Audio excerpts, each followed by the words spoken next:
우리 같이 인사하겠습니다. 샬롬. 우리 옆 사람에게 인사하겠습니다. 한 주간 여러분은 설명절 잘 보내신 것 같습니다. 한 주간 살면서 여러분과 나누고 싶은 하나님의 말씀이 있습니다. 신명기 1장 31절의 말씀입니다. 광야에서도 너희가 당하였거니와 사람이 자기 아들을 낳는 것 같이 너희 하나님 여호와께서 너희의 길에서 너희를 안으사 이곳까지 이르게 하셨느니라 라는 말씀입니다. 하나님께서 여러분의 인생 가운데 여러분을 홀로 두지 않으시고 하나님께서 안아주시고 여러분과 함께 하시는 그런 복된 인생이 될 줄 믿습니다. 오늘 이 하나님을 의지하며 살아가는 저와 여러분이 되기를 소원합니다. 여러분, 밥을 지을 때 우리가 밥솥이 있어요. 이 밥솥의 사명이 무엇입니까? 밥솥의 목적은 바로 밥을 잘 짓는 것이죠. 또 냄비가 있습니다. 이 냄비의 목적은 무엇이죠? 음식을 잘 끓이는 것이 목적이에요. 난로의 목적은 무엇입니까? 난로의 목적은 따뜻하게 만들어주는 것이 목적입니다. 이처럼 저마다 목적이 다 있어서 만들어진 것을 알 수가 있는데요. 그렇다면 사람의 목적은 무엇일까? 사람의 만들어진 목적은 무엇일까요? 이사야 43장 21절의 말씀을 보니까요, 이 백성은 내가 나를 위하여 지었나니 이는 내 찬송을 부르게 하려 함이니라 라고 말씀하고 있습니다. 하나님께서 사람을 만든 목적은 바로 하나님을 찬양하는 것입니다. 하나님을 경배하는 것입니다. 다시 말해서 하나님께 예배하도록 하기 위해서 만들어 놓으셨다라는 것입니다. 우리가 지음받은 목적은 바로 하나님을 찬양하고 예배하도록 하기 위해서 만들어진 것입니다. 그래서 그렇게 하나님께 예배하는 자들에게 하나님께서는 아름다운 것들로 부어주시고 그 자녀들에게 가장 좋은 것들을 주시고자 하시는 것을 볼 수가 있습니다. 그래서 사람의 인생이 성공한 것은 다른 것이 아니라 예배에 성공하면 그 사람은 성공한 사람인 줄 믿습니다. 승리한 그리스도인은 다른 것이 아니라 바로 예배에 승리하는 사람이 바로 승리한 그리스도인이요 승리한 사람인 줄 믿습니다. 오늘은 그리스도의 임재가 있는 예배 세 번째 시간으로서 하나님께서 찾으시는 예배자에 대한 말씀입니다. 오늘 우리가 하나님께서 찾으시는 예배자가 되어서 승리하는 인생이 되고 하나님의 크신 은혜를 입는 인생이 될 수 있기를 소원합니다. 오늘 말씀 속에 보면 예수님과 제자들이 사마리아 땅에 들어갔어요. 여러분 아시는 것처럼 사마리아 땅은 이스라엘 백성들 가운데 이방 인종들과 피가 섞여가지고 유대인들이 그들을 상종하지 않아요. 이방인들보다 더 상종하지 않고 마치 개처럼 취급하는 그런 대상들이었습니다. 근데 그 땅에 들어가서 제자들이 이제 먹을 것을 구하러 가는 동안에 주님께서 우물가에 쉬고 계셨죠. 그때 한 여인이 물을 기르러 왔습니다. 그때 예수님과 대화를 나누게 되었는데요. 이 여인이 사실 육체의 목마름보다 영혼의 목마름이 더 컸던 여인이었어요.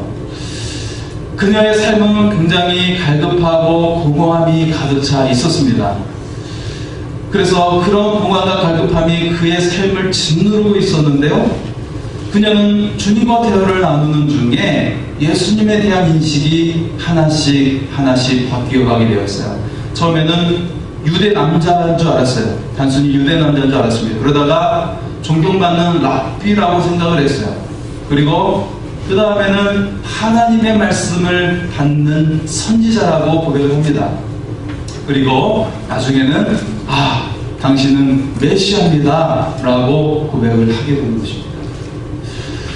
자, 이 가운데 여인은 오늘 20절에 질문합니다. 우리 조상들은 이 산에서 그리심산에서 예배 드리라고 했는데 당신들 유대인들은 예루살렘에서 예배 드려야 한다고 하더이다. 어떻게 해야 합니까?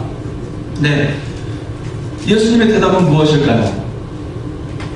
주님은 다음과 같이 대답을 합니다. 예배는 장소의 문제가 아니라 아버지께 예배할 때가 있다 라고 말하는 거예요. 장소의 문제가 아니라는 거예요. 예배할 때가 있다. 시간에 대해서 혹은 하나님과 함께하는 그것에 대해서 주님은 말씀을 하고 있습니다. 그리고 나서 너희는 알지 못하는 것을 예배하고 우리는 아는 것을 예배한다 라고 말하고 있어요. 이 말이 무슨 의미일까요? 너희가 알지 못하는 것을 예배한다는 것은 종교적이고 형식적인 예배를 드리고 주일만 예배드리는 형식적인 종교인들을 가리키는 것입니다. 그리고 우리는 아는 것을 예배한다는 것은 하나님께서 보내신 예수 그리스도를 통해서 구원을 받고 구원받은 자로서 완전히 새로운 존재가 된 자로서 그가 비로소 하나님과 함께하는 예배를 드리게 되는 것이다. 주께서 다루신 십자가에서 참회개하고 그리스도의 임재와 그 능력을 받고 그리고 그 사역에 동참하는 자로서 예배에 참여하게 되는 것이다 라고 말씀을 한 것입니다. 그리고 나서 아버지께 참되게 예배할 때가 오나니 곧 이때라 라고 말씀하고 있어요. 네, 아버지는 이렇게 예배하는 자들을 찾으신다라고 주님은 말씀하고 계십니다. 예배하는 자가 영과 진리로 예배할지니라. 예수님께서 예배에 대해 무엇을 강조하십니까? 바로 장소가 아니라 시간, 곧 이때라고 말씀을 하십니다. 이때란 무엇일까요? 이때란 그리스도가 나의 구원자요 주인이심을 고백하고 그렇게 살아가는 자에게 그리스도께서 임재하시는 때를 말하고 있는 것입니다. 그래서 모든 죄의 눌림에서 그 삶의 얽매임에서 다 풀려나서 그리스도에서 완전한 자유함을 얻고 구원받은 자로서 주님과 함께 할 때 그리스도의 임재가 임하는 때를 말하고 있는 것입니다. 사람이 아무리 많은 재산을 축적하고 지식을 가지고 있고 명예와 권력이 있어도 하나님을 알지 못하고 하나님께 예배드리지 않는 인생은 결국 실패한 인생이라고 밖에 볼 수 없습니다. 그들에게는 한평 남짓의 무덤만 기다릴 뿐이고 요즘에는 50cm 정도의 낙골암에 들어갈 뿐이지요. 그의 영혼은 영원히 심판의 불에 가게 될 뿐입니다. 그러나 그리스도를 통해 구원을 입고 예배에 승리한 사람은 영원한 하나님의 나라가 기다리고 있고 그리고 영광의 나라가 기다리고 있다는 사실입니다. 예배의 승리자가 바로 인생의 승리자인 줄 믿습니다. 예배의 실패자는 결국 인생의 실패자가 되는 것이죠. 우리가 하나님께서 찾으시는 예배자가 될 때 영광을 얻을 수가 있습니다. 수많은 믿음의 선배들 가운데 하나님께 예배를 잘 드려서 큰 은총을 입은 사람들이 많이 있습니다. 아브라함은 복의 근원이 되었어요. 그리고 이삭은 거부가 되었고 야곱은 수많은 자손도 얻고 또 재산을 얻게 되었습니다. 요셉은 애굽의 총리가 되어서 애굽 나라뿐만 아니라 그 근방에 있는 수많은 영혼들을 사람들을 구원하는 역할을 감당하게 되었습니다. 다윗과 솔로몬 왕은 각각 장막과 성전을 만들면서 천문학적인 하나님의 축복을 받게 되는 그런 영광을 누리게 되었습니다. 여러분도 하나님께 예배를 잘 드림으로 말미암아 하나님의 크신 은총을 입는 그런 삶이 될 수 있기를 소원합니다. 그렇다면 하나님께서 찾으시는 예배자는 어떤 사람일까요? 4가지를 소개하겠습니다. 첫째는 항상 예수의 생수로 공급받는 예배자입니다. 오늘 말씀에 사마리아 여인의 삶의 목마름이 있습니다. 그녀의 어린 시절이 불행했던지 사랑하는 사람을 만나면 목마름 없이 만족한 삶을 살 줄 알았습니다. 그러나 그녀가 결혼했던 남편이 하나가 아니었어요. 남편들 가운데 누구도 그녀에게 만족을 주지 못했습니다. 여러분 주변에 남 이야기를 좋아하는 그런 사람이 있을 겁니다. 물론 우리 주사학교에는 없습니다. 네. 그런데 남의 흉을 보기 좋아하고 특히 특정한 것에 더 민감한 사람들이 있어요. 예를 들어 누구는 신앙이 너무 없어, 누구는 너무 사치스러워, 누구는 너무 게을러, 이런 이야기를 하는 것을 좋아하는 사람이 있습니다. 그런데 상담학적으로 특별한 것에 민감하게 반응하면서 남 이야기를 하는 사람들은 자기 자신이 그런 부분에 약하기 때문에 하게 된다는 것이죠. 내가 그 부분에 약하기 때문에 그 부분이 더 두드러지게 보이면서 지적을 하게 된다라는 것입니다. 여러분 또한 어떤 사람을 존경하십니까? 라고 부르면 성공한 사람이요, 지식이 많은 사람이요, 유머가 뛰어난 사람이요, 다정다감한 사람이요, 친절한 사람이요, 다양하게 대답이 나올 수가 있어요. 그런데 심리학적으로 보니까 내가 존경하는 인물은 내 아버지로부터, 부모님 가운데 특히 내 아버지로부터 나에게 채워주지 못한 부분에 대해서 그 부분을 가지고 있는 사람을 존경하게 된다는 것이에요. 내 아버지부터 채워주지 못한 부분을 가지고 있는 그 사람에 대해서 존경하는 마음을 가지게 된다는 것입니다. 결국 문제가 어디에 있느냐라는 거예요. 다른 사람에게 있지 않다라는 것입니다. 오늘 말씀에 나온 사마리아 여인은 남편을 5이나 두었었지만 어떤 남자에게도 만족을 느낄 수가 없었습니다. 왜냐하면 문제는 남편들에게 있었던 것이 아니라 바로 자기 자신에게 문제가 있었기 때문이었습니다. 그녀는 아마도 자기 아버지로부터 받을 수 없던 사랑이나 친절이나 다정다감함을, 그런 사람을 만나기를 원했을 겁니다. 그러나 그녀는 만나는 사람마다 그 감정을 채울 수가 없었어요. 만족을 받을 수가 없었어요. 아니, 절대로 느낄 수가 없는 것입니다. 그녀는 절대 그런 감정을 느낄 수가 없습니다. 왜 그럴까요? 사랑은 상호 작용하는 관계를 이루게 됩니다. 친절을 베풀면 친절을 받게 되고, 사랑을 베풀면 사랑을 받게 됩니다. 그녀는 아마도 가정에서 사랑받지 못했기 때문에, 그리고 또한 상처가 있었던 그런 삶을 살아왔던 것 같습니다. 사랑받지 못했던 사람은 사랑의 관계를 잘 갖고 가지 못합니다. 상처 있는 사람은 다른 사람에게 가심 돋친 말을 습관적으로 내뱉습니다. 내가 의도적으로 하지 않았는데 그냥 나옵니다. 정작 본인만 모르고 다른 사람은 그것을 알고 있습니다. 사마리아 여인은 우물가에서 예수님을 만나 대화를 나누면서 비로소 되었어요. 우리 인간은 예수님을 만날 때야, 하나님을 만날 때야 비로소 자기 자신을 거울로 보듯이 볼 수가 있는 것입니다. 먼저 보이게 되는 것은 자신의 추악한 죄가 보이게 되는 것이죠. 그녀는 5명의 남편에게 만족을 느낄 수 없었던 삶에서 예수님을 통해 자신의 연약함을 볼 수 있었던 것입니다. 그녀는 자기 삶의 목마름을 풀기 위해서 예배의 장소를 이야기하던 중에 주님께서 다음과 같은 대답을 하신 것입니다. 장소가 중요한 것이 아니다. 지금 너와 대화를 나누고 있는 바로 나를 받아들이며 영원히 목마르지 않는 생수가 되어 삶의 갈증이 더 이상 생기지 않을 것이다. 왜냐하면 너와 대화하는 바로 내가 메시아 그리스도이기 때문이다 라고 말씀하신 것입니다. 사랑하는 성도 여러분, 삶의 처절한 고민과 고통이 있습니까? 괴로운 시간을 보내고 있습니까? 사람들 가운데 절망하는 많은 사람들이 삶에 실패하고 문제가 있어서 그런 고난 가운데 머물고 있는 것이 아닙니다. 나를 믿어주고 나의 말을 들어주고 나와 함께 해줄 사람이 더 이상 없다고 느낄 때 그는 그때 절망하고 낙심하게 되는 것입니다.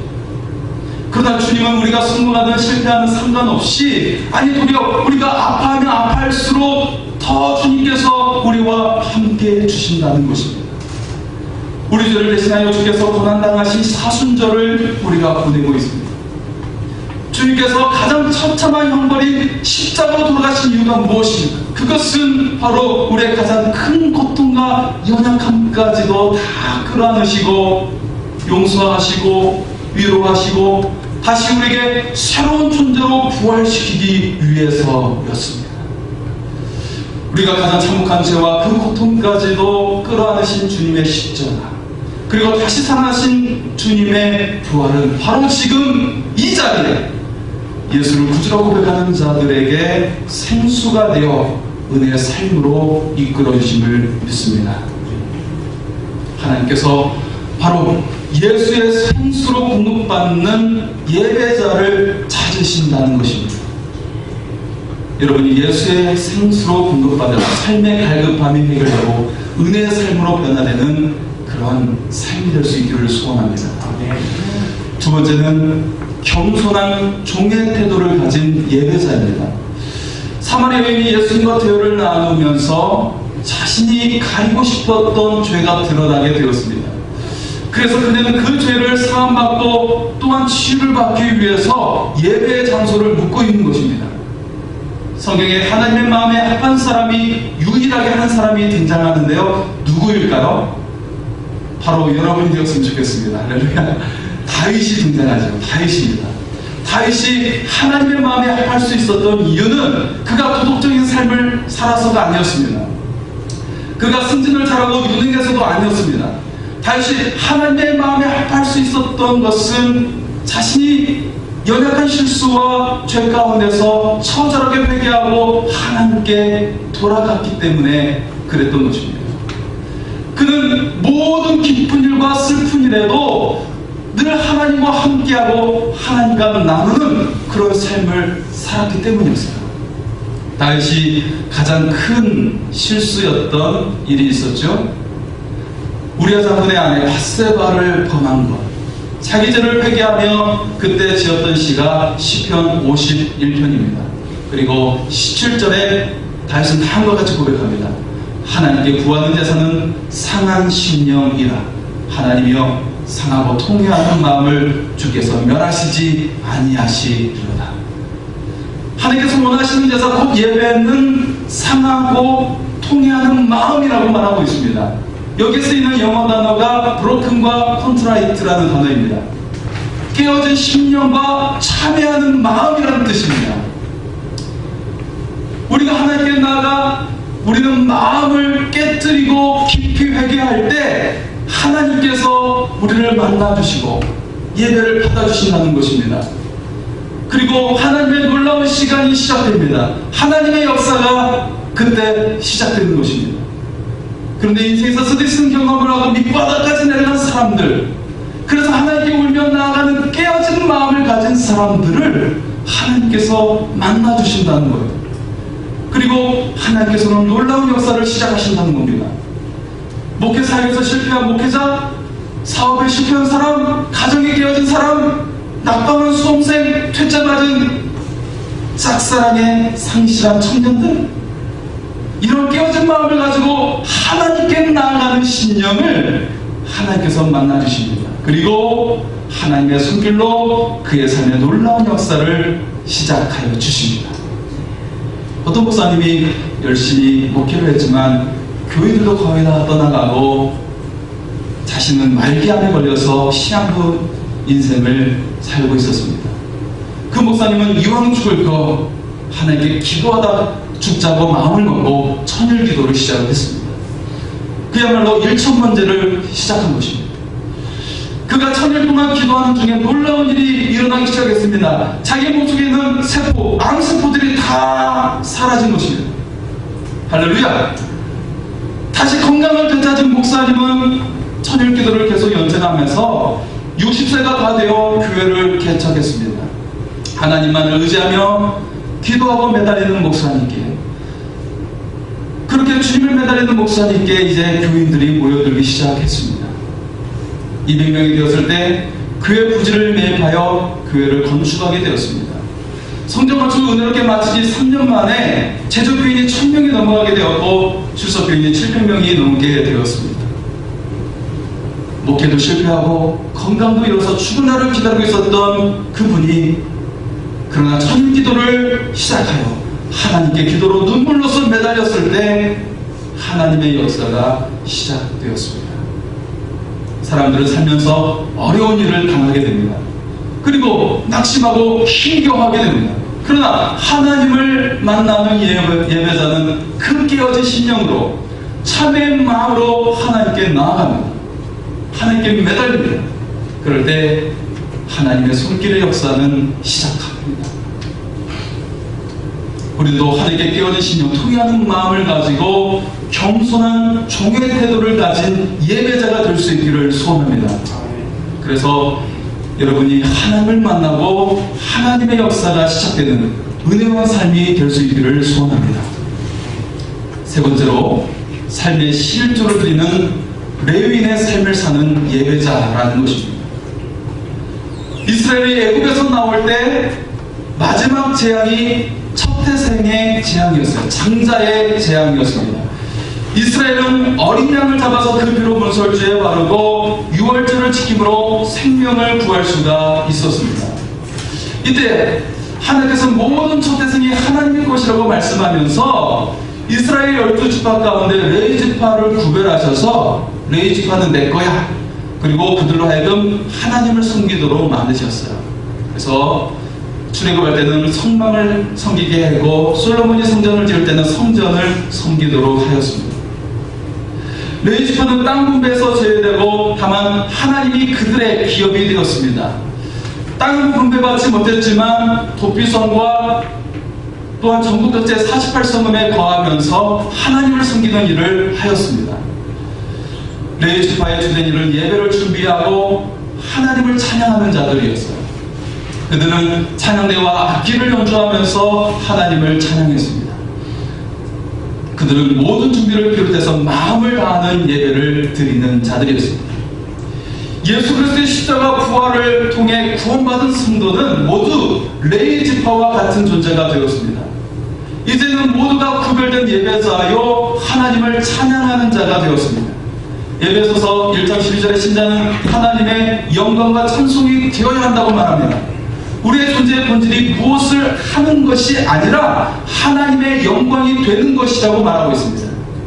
역대상 16장 4절에서 6절에 레위들은 하나님께 전적으로 드려진 존재라고 말하고 있습니다. 삶이 대대로 하나님 앞에 있었다는 말이 아니라 매일 하나님 앞에 머무는 삶이었다는 것입니다. 예수 그리스도의 십자가로 구원받고 성령 시대로 살아가는 우리는 모두 왕같은 제사장이 되었습니다. 그래서 물질의 11조뿐만 아니라 삶의 11조를 드릴 수 있어야 합니다.